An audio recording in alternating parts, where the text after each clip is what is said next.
शिव पुराण बड़ी खबर चैनल पर आप सभी का स्वागत है। महाकुंभ में नागा साधुओं की रहस्यमय दुनिया को देखना किसी चमत्कार से कम नहीं होता। कड़कड़ाती ठंड में भी निवस्त्र नागा साधुओं को देखना एक तरह से चमत्कार है। प्रयागराज कुंभ में ठंड को लेकर के आम लोगों को चिंता है, लेकिन नागा सन्यासियों के लिए इसका कोई अर्थ नहीं होता। नागा साधु हठ योग के द्वारा अपने शरीर को इतना कठोर बना लेते हैं कि उन्हें न ठंड परेशान करती है न गर्मी। ऐसे में आज हम आपको एक ऐसे नागा साधु के बारे में बताने वाले हैं जो ठंड के मौसम में भी ठंडे पानी से नहा रहे हैं। ये नागा महाकुंभ में आकर्षण का केंद्र बने हुए हैं। हठ योग के द्वारा इन्होंने अपने इंद्रियों को वश में कर लिया है।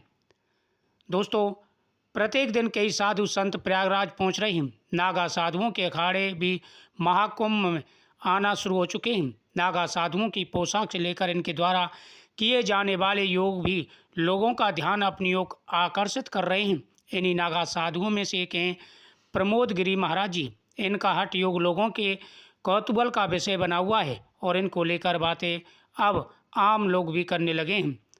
प्रमोद गिरी महाराज सुबह 4 बजे ठंडे पानी से स्नान करते हैं। सबसे चौंकाने वाली बात है कि प्रतिदिन घंटों की संख्या में यह ध्यान करते हैं तथा प्रतिदिन उसी प्रकार से घड़ों की संख्या भी बढ़ाते जाते हैं। प्रमोद गिरी जी ने 51 घड़े पानी से नहाना शुरू किया था, जो बढ़कर 108 घड़े पानी के स्नान तक जाएगा। यह बहुत बड़ा एक शक्ति का प्रदर्शन है। ऐसी कड़कड़ाती ठंड में जो व्यक्ति 1 लोटा जल से स्नान करने में भी घबराता है, वहाँ पर सुबह प्रमोदानंद जी 60 घड़े पानी से स्नान करते हैं। प्रमोद गिरी जी कहते हैं कि हमारे गुरु द्वारा हमें यह दीक्षा दी गई है कि बिना किसी चाह के मानव कल्याण के लिए हम यह क्रिया कर रहे हैं। गिरी जी का कहना है कि कठोर हठ योग के द्वारा अपने शरीर को मजबूत बनाकर हम सनातन धर्म के उत्थान के लिए कार्य करते हैं। नागा साधु का कहना है, जब भी सनातन धर्म को हमारी आवश्यकता होगी हम अपने सर्वस्व न्यौछावर करने के लिए तत्पर रहेंगे। साथ ही प्रमोद गिरी जी यह भी कहते हैं कि तपस्या करना एक नागा साधु का परम कर्तव्य है।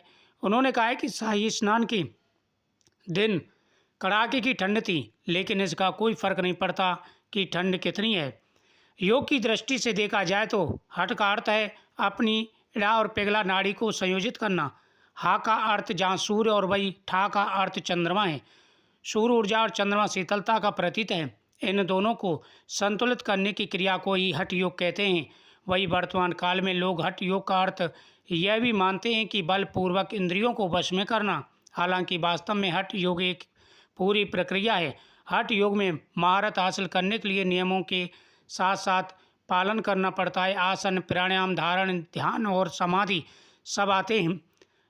हठ योग के लिए बड़ी कोशिश करनी पड़ती है। जहाँ पर लोग स्नान करने के मारे घबरा जाते हैं, वहीं पर साधु अपनी योग शक्ति के द्वारा ठंडे जल में भी स्नान कर लेते हैं और ठंडे जल में घंटों रह कर के वह ध्यान भी करते हैं। यह आत्मशक्ति का चमत्कार है, हठ योग का चमत्कार है और साथ ही भक्ति का चमत्कार है।